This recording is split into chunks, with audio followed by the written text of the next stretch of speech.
کیا شب برات صحابہ کرام نے منائی؟ میں آپ سے عرض کروں گا بات یہی تو ہے، ہم نے دراصل حدیث کا مطالعہ نہیں کیا، احادیث پر نگاہیں ہماری نہیں ہے۔ اگر ہم قرآن اور حدیث کا بڑی باریک بینی کے ساتھ مطالعہ کریں گے تو پتہ چلے گا۔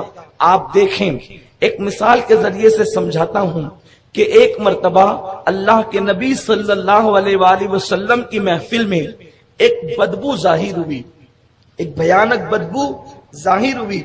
آقا کریم صلی اللہ علیہ وسلم کے صحابہ اس بدبو سے بے چین ہو گئے۔ یہ بدبو کس چیز کی ہے؟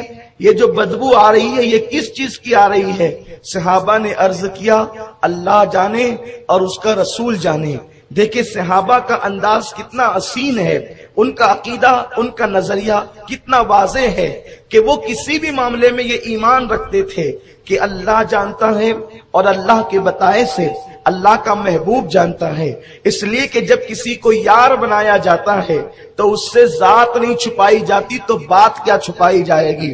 تو اللہ نے اپنے محبوب کو بہت کچھ عطا کیا، بلکہ یہاں تک فرمایا اِنَّا أَعْطَيْنَاكَ الْكَوْثَرَ، اے محبوب ہم نے ساری کثرتیں تجھے عطا کر دی، بلکہ حبیب ہم بھی تیرے ہو گئے۔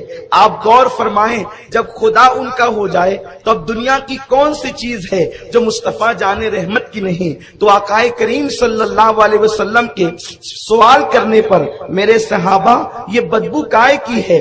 صحابہ نے عرض کی آقا اللہ جانے اور اس کا رسول جانے۔ تو میرے آقا فرماتے ہیں یہ بدبو ایک غیبت کرنے والے کی بدبو ہے، غیبت کسی نے کی ہے اسی کی بدبو ہماری محفل میں ظاہر ہوئی۔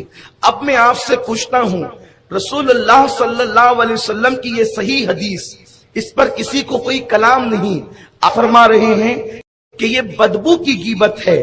جیسے ہمارے درمیان کوئی کچرے کی کنڈی کو اکھاڑ دے تو بدبو آتی ہے، گٹر صاف کی جائے تو بدبو آتی ہے، اس وقت غیبت کی بدبو آئی، آج غیبت کی بدبو نہیں آتی۔ تو اس کا مطلب یہ ہے کہ آج مسلمان غیبت سے پاک ہیں، کسی گلی میں غیبت نہیں ہو رہی ہے، کسی گلی میں غیبت نہیں ہو رہی ہے، کسی گھر میں غیبت نہیں ہو رہی ہے، کسی محلے میں غیبت نہیں ہو رہی ہے، غیبت کہیں نہیں ہو رہی ہے۔ بتائیں اگر کوئی یہ بات بڑے سے بڑا عالم کہے، بڑے سے بڑا شیخ الحدیث کہے، بڑے سے بڑا خطیب کہے، آپ کہیں گے ملا جی آپ کو حالات سے ناواقفیت ہے، آپ کو نہیں پتا، آپ غیبت کی ختم ہونے کی بات کرتے ہیں۔ ارے کل تک جو قوم غیبت سے روکتی تھی آج وہی اہل جبہ و دستار غیبت میں مبتلا ہیں۔ کل تک کے عورتیں غیبت کرتی تھی آج مرد بھی غیبت میں مبتلا ہیں۔ کل کے مقابلے میں رسول اللہ کا دور تو خیر القرون تھا، اس دور کے اندر سے زیادہ غیبت تو آج کے دور میں ہے۔ وہ کون بندہ ہے جو غیبت سے محفوظ نہیں؟ وہ کون ہے جو غیبت نہیں کرتا؟ غیبت کی ڈیفینیشن اتنی ہے کہ کسی مومن کے پیٹ پیچھے اس کے بارے میں ایسی بات کریں کہ اگر آپ اس کے منہ پہ کرتے تو اس کے دل کو تکلیف پہنچتی، اسی کا نام غیبت ہے۔ میرے پیارے آقا علیہ السلام کے پیارے دیوانوں، بتاؤ دنیا میں غیبت ہو رہی ہے کہ نہیں ہو رہی ہے؟ بتاؤ دنیا کے اندر غیبت ہے کہ نہیں ہے؟ گھر گھر غیبت عام ہے، گھر گھر جو ہے محلہ محلہ غیبت عام ہے، بلکہ اب تو اللہ کے گھر میں بیٹھ کر بھی غیبتیں ہوتی ہے، مسند درس پر بیٹھ کر بھی غیبت ہوتی ہے۔ پھر مجھے بتاؤ وہ بدبو کیوں نہیں آتی جو رسول اللہ کی محفل میں آئی تھی؟ وہ محفل رسول میں جو بدبو آئی تھی وہ آج کی محفلوں میں کیوں نہیں آتی؟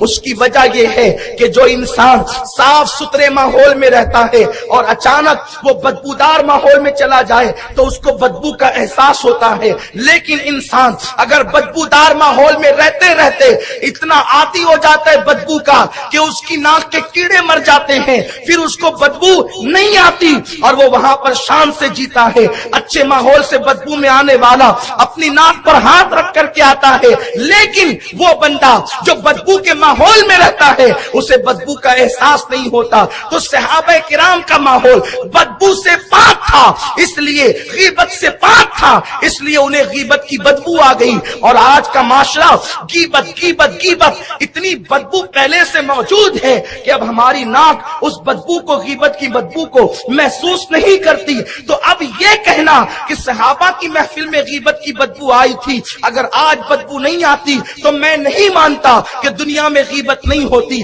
اب اس حدیث کو سامنے رکھیں، اس کی تشریح کو سامنے رکھیں. اب یہ کہنا کہ کیا صحابہ نے مسجد نبوی سجائی تھی، کیا صحابہ نے شب برات منائی تھی؟ نادان مجھے ایک رات ایسی بتا دے کہ جس رات میں صحابہ نے مصلی پر بیٹھ کر اللہ کی بارگاہ میں آنسو نہ بہائے ہوں. کوئی ایک رات ایسی بتا دو کہ جس رات صحابہ نے نوافل نہ پڑھے ہوں. ایک رات ایسی بتا دو جس رات صحابہ نے قرآن کی تلاوت نہ کیے ہو. صحابہ کی رات و دن کو قرآن یوں بیان کرتا ہے، اللہ اکبر، رات و دن کو یوں بیان کرتا ہے. میرے آقا صلی اللہ علیہ وسلم کے غلاموں، آقا کریم کے صحابہ کی ڈیفینیشن اس انداز سے بیان کی جاتی ہے: محمد الرسول اللہ والذین معہ اشداء علی الکفار رحماء بینہم تراہم رکعا سجدا یبتغون فضلا من اللہ ورضوانا. تراہم، جب بھی تم ان کو دیکھو گے اس حالت میں دیکھو گے وہ کثرت سے رکوع کر رہے ہیں، کثرت سے سجدے کر رہے ہیں. کیوں کر رہے ہیں؟ اس لیے کہ وہ اللہ کی رضا چاہتے ہیں، اور کثرت سے رکوع و سجود کی وجہ سے سیماہم فی وجوہہم من اثر السجود، اللہ نے کثرت رکوع و سجود سے ان کے چہروں کو جگمگا دیا ہے، ان کے چہرے چمک گئے ہیں. ارے ان کی پہچان ہی تھی کہ وہ رات و دن اللہ کی عبادت کرتے تھے. رات و دن تو یوں بیان کیے، اور ان کے لمحے لمحے کو قرآن بیان کرتا ہے: الذین یذکرون اللہ قیاما وقعودا وعلی جنوبہم ویتفکرون فی خلق السماوات والارض ربنا ما خلقت هذا باطلا سبحانک فقنا عذاب النار. صحابہ کے لمحے لمحے کو قرآن جو کہتا ہے، رات و دن تو اپنی جگہ ہے کہ وہ کھڑے ہوتے ہیں تو اللہ کا ذکر کرتے ہیں، وہ لیٹتے ہیں تو اللہ کا ذکر کرتے ہیں، وہ بیٹھتے ہیں تو اللہ کا ذکر کرتے ہیں، وہ کروٹیں لیتے ہیں تو بھی اللہ کا ذکر کرتے ہیں. ان کی ہر رات شب برات تھی، ان کی ہر رات شب برات تھی. اسی لیے آپ کو نہیں پتا چلتا کہ صحابہ نے شب برات منائے.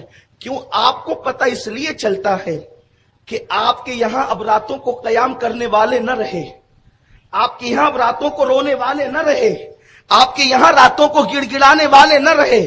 جو مسلوں پہ گڑ گڑاتے تھے اب تو وہ نکڑ پہ بیٹھنے لگے.